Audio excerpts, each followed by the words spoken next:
Mortara gets pole again. So we're gonna watch the lap again. It doesn't matter if it's the same thing, it's still amazing to see them drive. There's a comment here that says he takes advantage of every inch of the circuit. So I'm just gonna explain what that even means. So if you put all four of your wheels outside the track, outside the white lines, your lap gets deleted.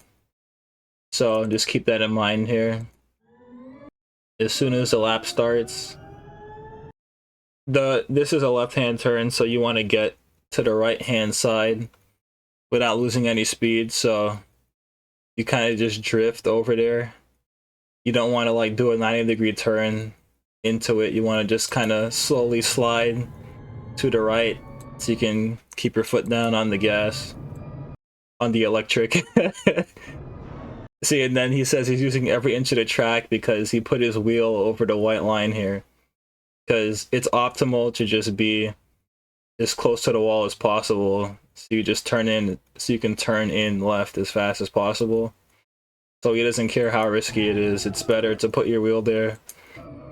And then you turn in. If you're doing this for the first time in your entire life, it looks like you have three options. You can take the road, or you can put your wheel, your left wheel over this bump curve here, or you can put it over the orange.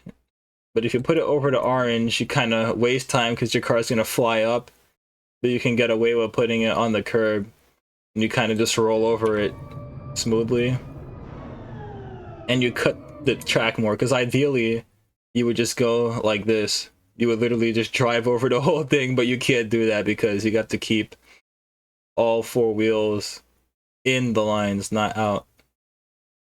So he has to follow the rules and go around like this. This is the fastest way to just bump over the curbs like that. And then on the exit, you just kind of naturally drift out, but you can keep your foot on the throttle a little bit more. You can take a little bit more speed in the corner if you just naturally drift out with the car and put your wheel over the line on the exit. That's why you see drivers do that a lot, because it's actually faster. Like, watch any motorsport where the cars go over the line, you'll see that. It's just faster. But here, as soon as he gets out this corner, it's a left hand immediately. So you don't want to go all the way out there, because you'll actually just waste time. He's going slow enough to make it anyway. And then you put your wheels in that little space there without hitting the barrier. And then again, you naturally drift out and you just put your wheel in this little spot. Because if you tried to not go over the line, you'd actually have to slow down to do that. That's why it's faster to just go over it. You just gotta make sure that the other side of your car doesn't also go over the white line. Which is not a problem here because there's a wall. There's a wall everywhere. So the same thing applies here. This part is very interesting because you can get away with just going right over this. And as long as you don't cross the white line with your left wheel here, you're good. And then same thing applies here. Don't go all the way out here if you're already on the turn and you're next to the apex, which is the middle of the corner. That's why that's called hitting the apex. It's just the middle of the corner there, and that's the fastest way to go around every corner. And usually you turn in from the opposite side of the track, but again, it doesn't apply here because he's already in a good position to make the corner without slowing down. That's why he doesn't have to go all the way out here this time.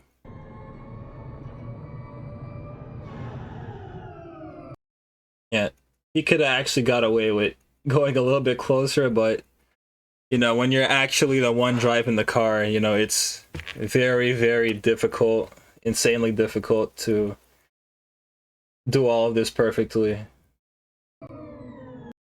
But that's like as good as you can get it. Right, he puts his wheel right up to the gray part. But I think going over the gray part would like bump you up a little bit than just going on the curb, so that might be slower even though you're cutting the track and it's a shorter line. You don't want to actually hit the bump because your car will kind of fly up and you'll lose speed. You just want to roll over the logos here. You know, smooth is fast. Doing everything smooth is the fastest way. This is just crazy to me. I'll never get tired of seeing them cut the chicanes like this. But yeah, it's the fastest way to go through a turn like this. You just cut through. As straight as a line as you can possibly take there is the fastest way to do that. Never, it's going to be a left-hand turn here, so... Again, just look at that. I mean, that is crazy. But that's what they mean when they say he's using all the track. Again, because you want to be as far right as possible if you're going to turn left. So, and you can get away with it because all four wheels aren't over. You can get away with putting some over the white line.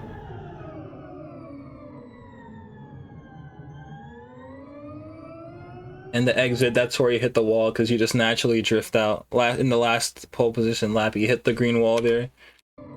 Because you actually just cannot do anything about that. When you're actually the one driving, you naturally just drift out. Last time you hit the wall, this time it was perfect. Just the right amount of speed to go next to it without hitting it.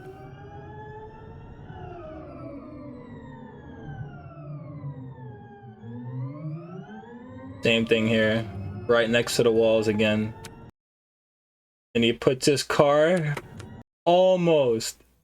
he almost goes over it, but he doesn't because he's too good. And this is where exactly where you want to be to make this right-hand turn. Look at that. Perfect. And he cuts the zigzags. Okay, that's the lap. That's what they mean when they say use all the track. You literally use every last piece of the track that you can. Thanks for watching.